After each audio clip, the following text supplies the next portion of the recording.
Time for an early mailbag edition on Locked On Royals.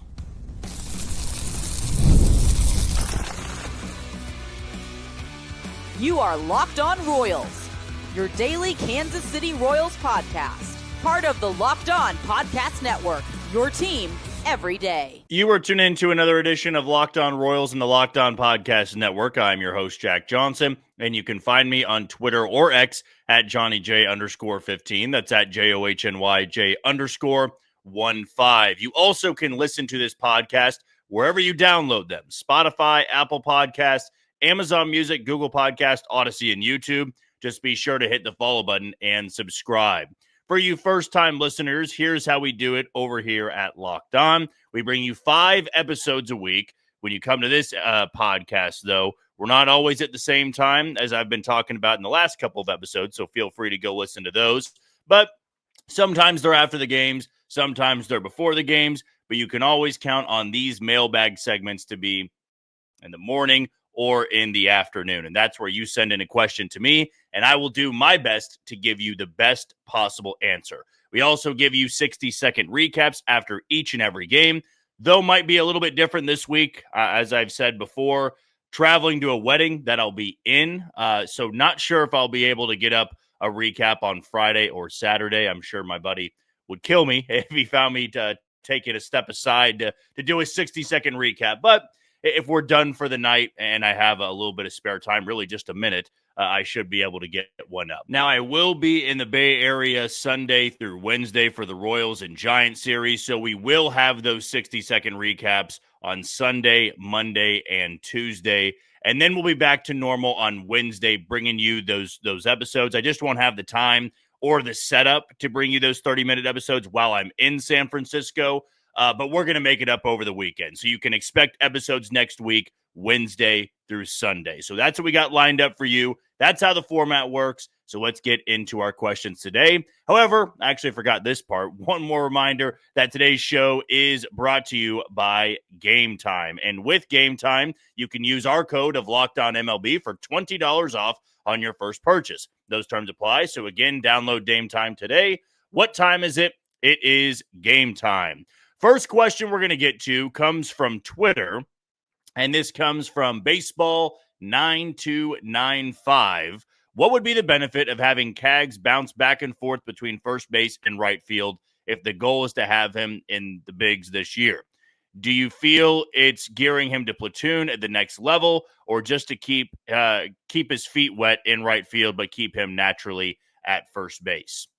My take on him moving between right field and first base is more so how Matt Quatraro handles his lineup. I believe long-term Jack Caglione is going to be the first baseman of the Royals. Like, when he's up for good, probably next year, when you're not worrying about when is he going to be called up, when is he going to be here in Kansas City, he will be playing first base on a daily basis. I would imagine Vinny Pasquantino would move into more of a DH role. But the reason it's important to learn both positions is so that you can keep his bat in the lineup. If you want Vinny at first base, or you want Salvador Perez at first base instead of behind the plate so Fermin can get in there, well, instead of having Caglione on the bench, you want to have him in right field, where he's hopefully picked up the position pretty quickly. So that's why I would like to see him learn both positions. He's not going to have to learn first base. He knows how to play that. But right field is something he's going to need to pick up, because if you're in Kansas City, you got to be flexible with where you play. And Jack Caglione, for his path to Kansas City, he's going to have to know how to play right field a little bit. This one comes from Jeff. I was curious when Jack will be called up and Renfroe will be released, and what would the lineup be in your opinion? I would imagine that Jack Caglione gets to Kansas City in the first half. That's been my prediction for a while. I thought maybe at some point in mid-July originally. Now I'm to the end of June. And that would be around the same time as when I would imagine Hunter Renfroe will be let go, because that would be the roster casualty, in my opinion. So I'm going to stick with late June. For the lineup, I would say they'd have India leading off in left field, Bobby in the 2-hole at shortstop, Vinny hitting third at first base. Then you would have Salvi hitting fourth behind the plate. Fifth, you'll have Fifth is where you could put Caglione so you don't have three righties in a row, but you also could have Caglione 6 behind Garcia. So for now, I'd say Garcia hitting fifth. He'll play third. Caglione in right. He'll be hitting sixth. Then you would have, who does that leave? Massey, Waters, and Isbell. So I'll have Massey and the 7 hole at second base, Waters in left or right, excuse me. Actually, that wouldn't work out. I'll say Jack Caglione will DH. So let's put Cags at DH or at first base and Vinny DHs, kind of aside from the point there. Then you have Waters in right field and Isbell in center field to round out the lineup. So that would be my takeaway on what the lineup may look like once Jack Caglione is up in Kansas City. Now let's jump over to the question from Michael. Safe to say whatever they did to increase Vinny's bat speed has been a complete failure. I can't really push back on that, considering the overall numbers this year for Vinny Pasquantino haven't been good. He's hitting in the 220s. He's not hitting for a ton of power, and it does appear that the timing is still a bit off.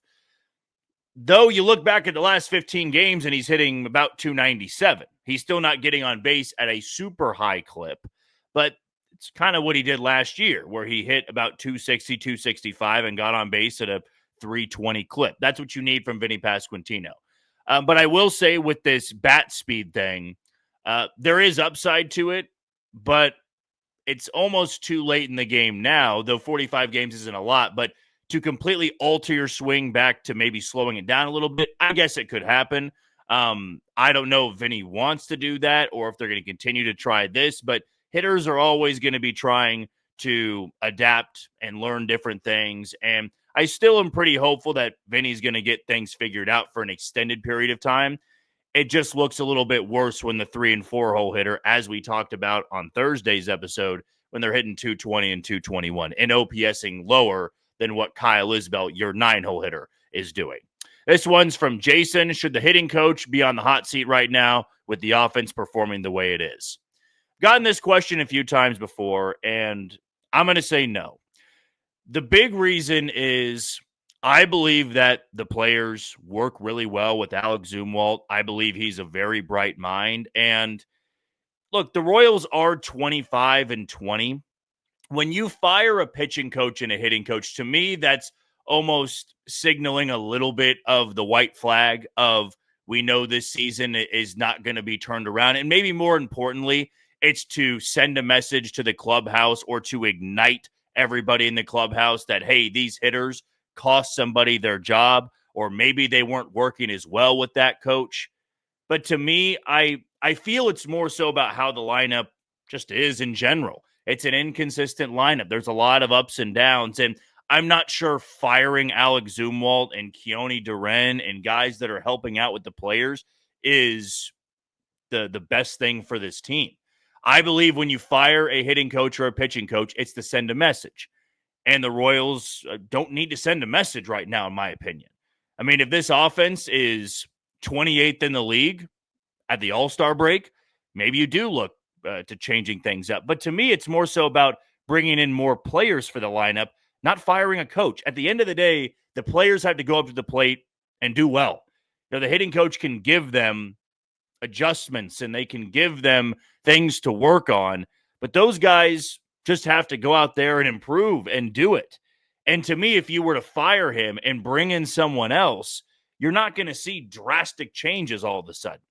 Now, pitching coaches, that can be a little bit different for what they could be telling the pitchers and how to work and this and that. With a hitting coach, I just don't believe it makes that big of a change. And who do you want to take over? You're not taking anybody from anyone on the big league roster. So either you are taking somebody that is not employed or you are bringing up somebody from the minor league level to help out with the big league staff. And go look at the Omaha Storm Chasers' offensive numbers right now. They're not that good either. So me, no, I don't believe they're in a spot right now, nor are they wanting to fire Alex Zumwalt. If I'm wrong, I'm wrong. But I just don't see it with them being 25 and 20. Let's get to one more before our first break. Leighton's question. You keep talking about who to trade for, but who would you be willing to give up for winning pieces? Love the podcast. A good question there. I've brought up some prospects before that I believe you would need to trade to get a big-time winning piece. One of those three catchers would be a very intriguing piece when I'm talking about Blake Mitchell, Carter Jensen, or Ramon Ramirez. I believe when it comes down to the pitching prospects, you got to pick about two in the top 10 and say those are going to be our guys, and then maybe you try to leverage the other one in a trade piece. So that could be Blake Walters, that could be Ben Kudrna, Noah Cameron. Saw David Shields' debut, the second-round pick in Jack Caglione's draft. He was phenomenal yesterday. He should be untouchable to me. That was a guy they drafted at 17, and his stuff is already playing well in low A. But mostly prospects is who you should be looking to leverage in a trade. For big league pieces, I mean, if you wanted to open up an outfield spot, Drew Waters could make sense. Don't know what his asking price would be. If you want to open up a spot in the bullpen, Angel Serpa generated some trade interest. Steven Cruz could generate some trade interest. So those would be maybe some guys out there that the Royals may look into flipping or trying to push value on, for lack of a better term, and find a team that's not contending that would be willing to take on those prospects or to take on a player that might be blocked at the big league level. That includes John Rave, Tyler Gentry, Nick Lofton. There are some names that are blocked in Kansas City, and it wouldn't shock me for the Royals to trade some of those pieces nearing the deadline. Okay, let's take our first break of the show. When we come back, still a lot of questions to get to next on Locked On Royals. You are tuning to Locked On Royals and the Locked On Podcast Network. I'm your host, Jack Johnson, and you can find me on Twitter or X at JohnnyJ_15. Want to give a shout out to the title sponsor today in Gametime. Have you ever decided at the last minute to head to a ball game with friends or family? Maybe it's game day, and you suddenly realize you want to be in the stands. That's exactly where Gametime comes in. It's the easiest way to grab last-minute tickets without the stress. With the money you save on tickets, you can splurge on food, drinks, merch, or even invite a bigger group to come with you. Gametime makes it possible. Gametime makes buying tickets fast and simple. Prices on the app actually drop the closer you get to first pitch, and they've got incredible deals, last-minute deals, clear seat views, and the lowest price guaranteed that takes the worry out of buying. So take the guesswork out of buying tickets with Gametime. Download the app, create an account, and use code LOCKEDONMLB for $20 off on your first purchase. Those terms apply. Again, create an account and redeem code LOCKEDONMLB, LOCKEDONMLB, for $20 off on your first purchase. Download the app today. Last-minute tickets, lowest price, guaranteed. And you guessed it, when I'm down in San Francisco on Tuesday night, just going to hang out outside the stadium. There's a great little food truck area that I love to grab food at, grab a few drinks at, and I'll probably just wait until 30 minutes before first pitch and buy those tickets and then walk into Oracle Park for Game 2 of the Royals and Giants. Our next round of questions is going to begin with Colton. Are you worried about Salvi at all, especially since he's hitting in the 4 spot? Salvador Perez has always been an anomaly, in my opinion, whereas catchers don't have the longest shelf life in Major League Baseball, especially not larger catchers like him. I mean, he's 6'4", 240, 250. You would expect a guy like him to start showing signs of regression at like 32 or 33. He was great last year, and he was good for a point in time this year, but now he's on another downward spiral, and he has been unplayable over the last week or so. But Salvador Perez is that player, in my opinion, that you just never count out. Not trying to be biased, but every time we have this conversation about Salvi, he finds a way to get hot at the right time. And then he hits 340 over a 2-week span, and the power starts to come back. That maybe is where my main concern is, that the power is just not there this year. He has 2 home runs. And we do know that Father Time is undefeated. Eventually, there will come a season where Salvador Perez isn't good for any of it. Like, there are very little stretches where he gets hot, and that's just going to be the age that's showing. In my opinion, they need to start DHing him more. Just take all the stress and the physicality of playing behind the plate and then worry about hitting. Take that away from him. Freddie Fermin can handle the responsibilities behind the plate. He DHs, and you could have Vinny at first and hopefully down the road Jack Caglione and right. Or at least 75-80% of the time, I would like to see him DH. I'm worried about this recent stretch because it's really bad, but I feel I would be foolish to completely count out Salvador Perez and say this is the end of what has been such an extraordinary and decorated big league career. Next one comes from Blaze. What would you think of trading for Justin Sterner from the A's? I know he's a righty, but he seems like a guy who could be amazing here. If I was to look at Oakland, the Athletics, I'm still probably going to call them Oakland from time to time. But if I was to look at true pieces that they would be willing to trade away at the deadline, there are a few that come to mind, but the Athletics are also contending right now in the about to say the AFC West, the American League West.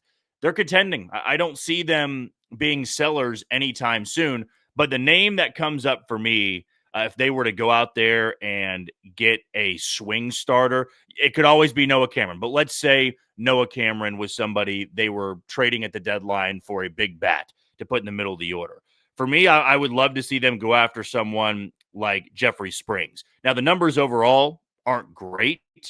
He's got a 4.27 ERA, a 1.38 whip, but he did just go 7 innings, a 1-run ball against the Dodgers at Dodger Stadium. And I feel with Brian Sweeney and this pitching staff, he could do some really incredible things. And I feel he'd be a pickup comparable to Michael Lorenzen last year, where you just need somebody to be that extra depth piece. And he's a lefty, which the Royals do need in that bullpen, whether it be a long reliever, an extra long reliever, or a one-inning guy. Jeffrey Springs is somebody that I really like. But Justin Sterner's another name that I do believe would be very intriguing to go out there and get. I mean, never go wrong with getting some pitching talent from the Athletics, as they found out last year with Lucas Ursing. This one comes from Mike. Any idea why the organization isn't having Caglione play right field full-time with his offense not being an issue in Double-A? Just because I feel they want him to play both spots in the big leagues. He'll play some right field, he'll play some first base, and he'll DH in the big leagues. Just for this year, they want him to focus on it. I understand that a lot of fans out there want him to be a full-time right fielder, but they know his long-term position is going to be at first base, or at least I think it is what they're believing. Just because I feel that the athleticism is going to play well over there. I believe he could be a Gold Glover at first base, but to have that flexibility, it's always a good thing. And I just don't see him being a full-time right fielder, even when he gets to Kansas City this season. Braden's question almost feels like this team has lost its identity at times, and the inability to score late is likely extremely frustrating for players. Do you think we need to bring back Blanco or Tolbert to create that dynamic base-stealing ability late in the games that has worked for them so often? I would love for them to bring back Tolbert or Blanco at some point. I thought when Tolbert was sent back down, it was only going to be a matter of time. But with Luke Maile up and with Salvador Perez dealing with the hip soreness, Luke Maile's going to stay here until that's all 100%. And I don't know if it's 100%. Once it is, I would imagine that Tyler Tolbert or Dairon Blanco would be up in the big leagues and Luke Maile would be the roster casualty. This one comes from Aiden. How would you feel about trading for both Taylor Ward and Cedric Mullins and make Kyle Isbell the fourth outfielder? I would be for it. It just would cost a lot to go out there and get Cedric Mullins and Taylor Ward. And I don't know if the Royals view this year as we're putting all the chips in. Our window is closed after this year. We need to go for a World Series. They're going to be aggressive at the deadline, but I also feel they're going to be aggressive for guys that have multiple years of control. They're not the biggest names out there on the deadline, or at the deadline, I should say. And Cedric Mullins could be a piece. Taylor Ward could be a piece. I know they've had interest in Taylor Ward before, but that feels like an all-in. There will be no next year. We need to try to go and win it now. And I don't see the Royals being that desperate at the trade deadline. This one comes from Curtis. Why is Vinny so bad with runners in scoring position compared to last season? Maybe it was a little bit of he was so good last year that there was going to be regression. And maybe it's just that he's been in the slump and the bat speed, the increase in that has affected some things. Baseball can be strange like that. Maybe last year was the outlier. Maybe this year is the outlier, and he's just struggling right now. I'm not sure if we can say he's going to be bad for the entire year, just 45 games into the year. But one thing is for sure, he's got to get things turned around sooner rather than later, and not just hitting, 297 over a 2-week stretch. He is a run producer. If you're in the 3-hole, you got to be driving in a lot of runs. And this year, he struggled to do that a little bit. This one comes from Joshua. If St. Louis wins the series this weekend, should we be worried? Twins are on our ass, and with the Cardinals and Giants coming up, it feels like impossible or a must-win series. No, it's not going to be desperation mode if they lose this series to St. Louis, because it's still May. I just have to go back to that over and over and over again. There will never be a must-win series in April, May, or really in the first half. There will never be a must-win series. I save that phrase for the postseason because truly it's a must-win series. The Royals lost 7 in a row in September last year. And we were saying that it's a must-win series. We got to get this done. They got to stop the streak or they're not going to win the division, or they're not going to have a chance to get a wild card spot. And they ended up getting in. It is a long season. And the Twins are not going to win 20 in a row. The Tigers are not going to hold the best record in baseball all season long. The Guardians are not going to continue to pace for 95 to 100 wins. There's going to be regression. This series is an enticing one, a fun one, and they got to get back into the win column.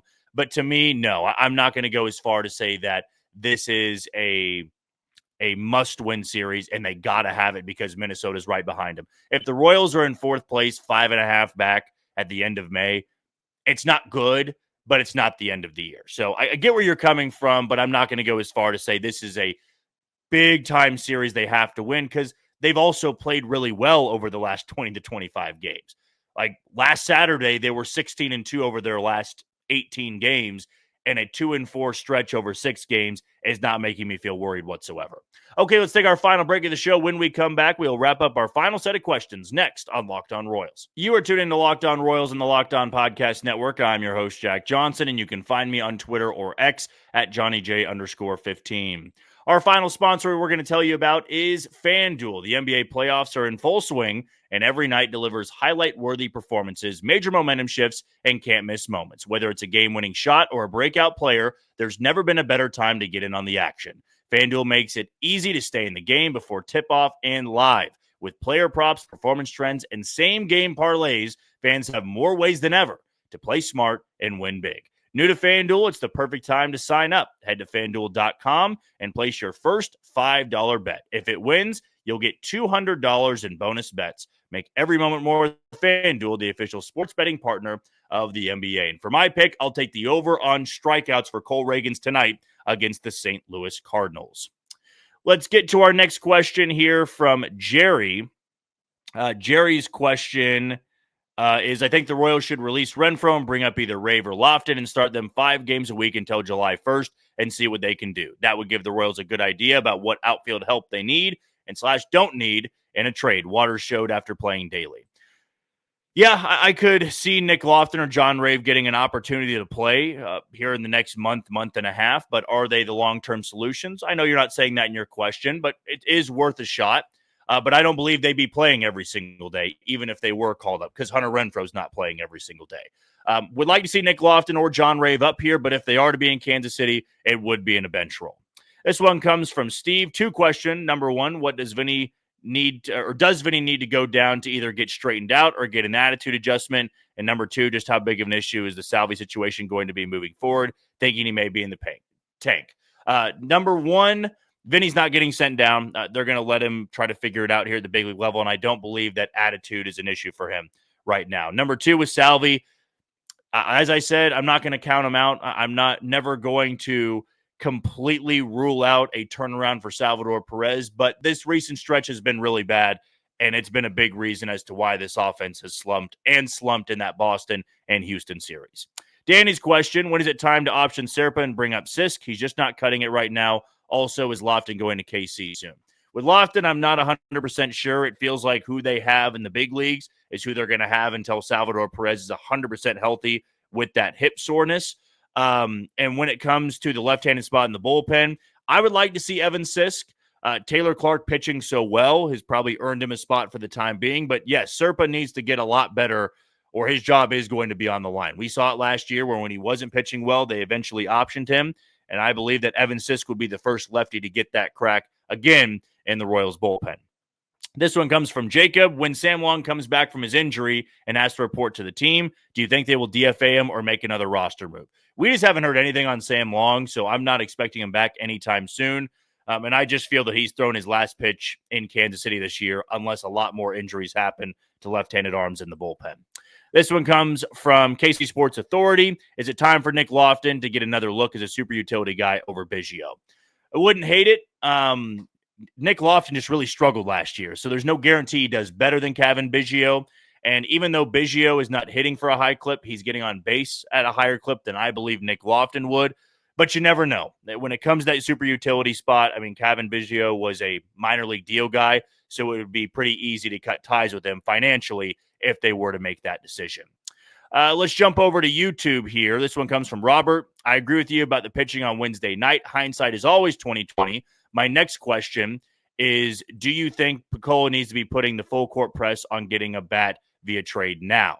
I would love to see them be aggressive, but it's not so much about the Royals being aggressive. It's about how willing the other team is to trade. If you are a team that is going to be a seller and somebody's being aggressive with you now, you're allowed to ask for much higher because the deadline is months away.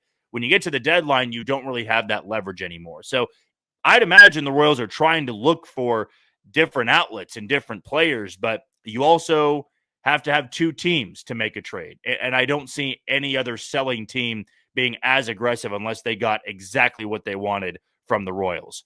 JA's question, do you think some of the loudest Royals fans online are reacting to the team or just using the team to react to everything else in their life?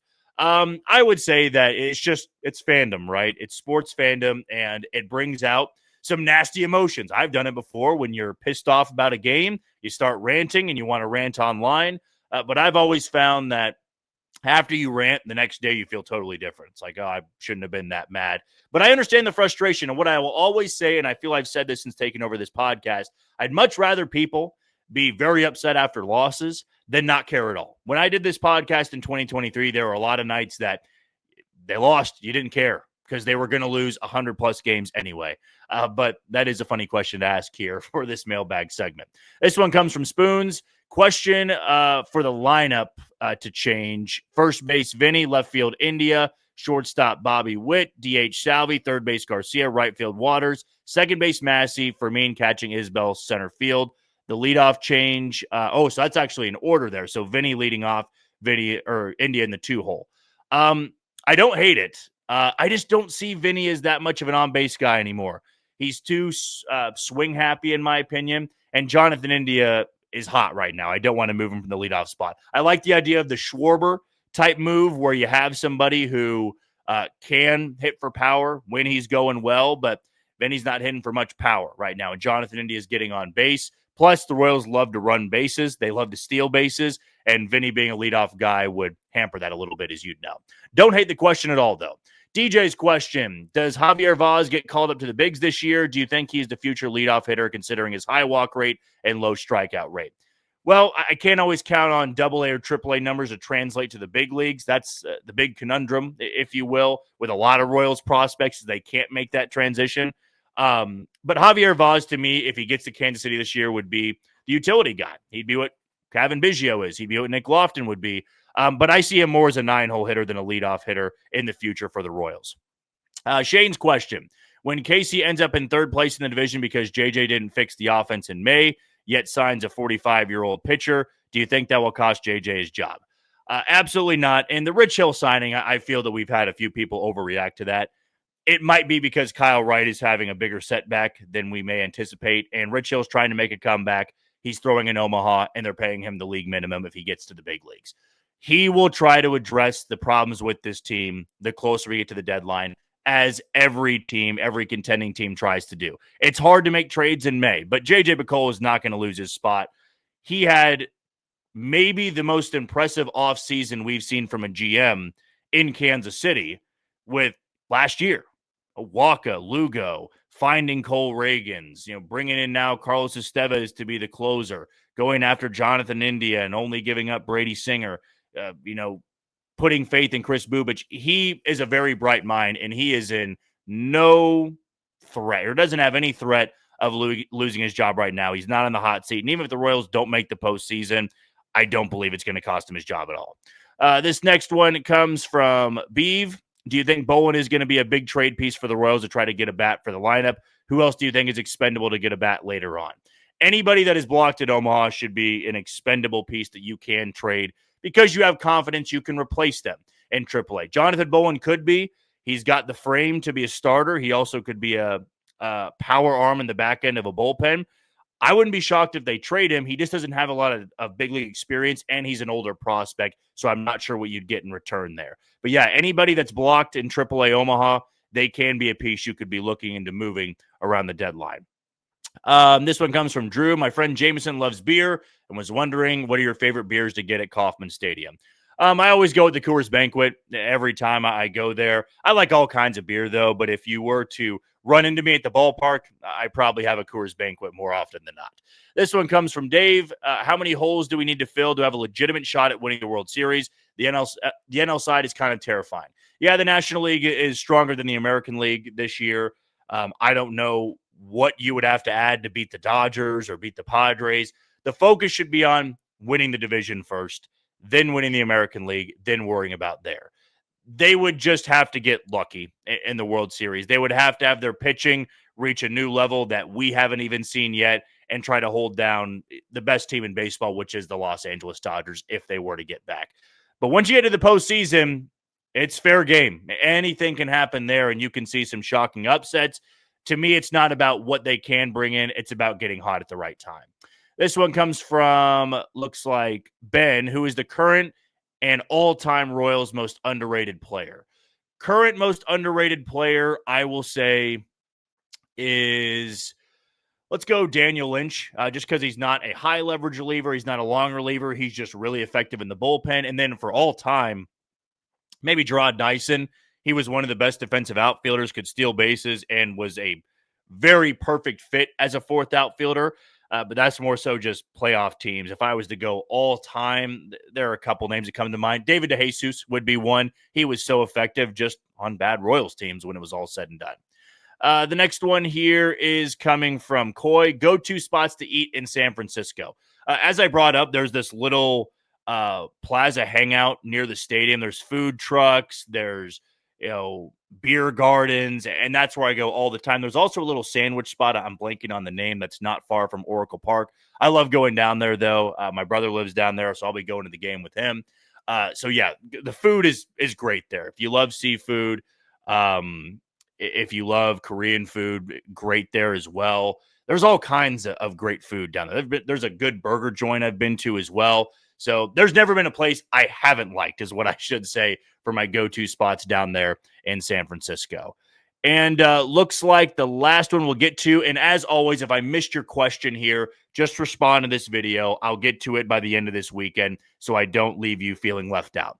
The last one comes from Luke. Jack, what is your list of the most to least favorite Royals uniforms? Also, on the flip side, if this Royals team doesn't make the playoffs, what management changes should we be expecting? If they don't make the playoffs, it depends how close they got. If they go 86 and 76 and miss, nobody's losing their job. If they go 62 and 100, then yeah, it might cost a few people their jobs, more so on the assistant side. I don't believe they'd fire Matt Quatrero. They gave him an extension. Also with the J.J. Bacola question, they just gave him an extension. They're not going to fire him if everything goes wrong. And I don't believe this Royals team is going to lose 100 games. But that's what it would take for somebody to lose their job. As for the Royals uniforms, powder blues, the all powder blues, I believe those are number one. Number two, I would say just the classic whites. Love those uniforms. Number three, I love the City Connect uniforms. Then I would say the alternate blues and then the road grays. All time, I would say the old school throwbacks of the powder blues that said Kansas City across the chest. Number two, I always loved the powder blue tops with the white bottoms. And then I would say maybe the third one being the blue alternates on the road they used to wear for day games, but it was Royals across the chest. Always thought those looked so sharp. Loved all the questions that everybody sent in. Like I said, if I missed anybody, just reach out to me and I will give you the best answer that I can. But that'll do it for another edition of Locked On Royals and the Locked On Podcast Network. I've been your host, Jack Johnson. Thank you for making Locked On Royals your first listen today. For your second, check out the all-new Locked On MLB Game Night. Every game, every night, all season long. Get local analysis on a national scale, and you can find MLB Game Night on Locked On MLB or wherever you listen to your podcast.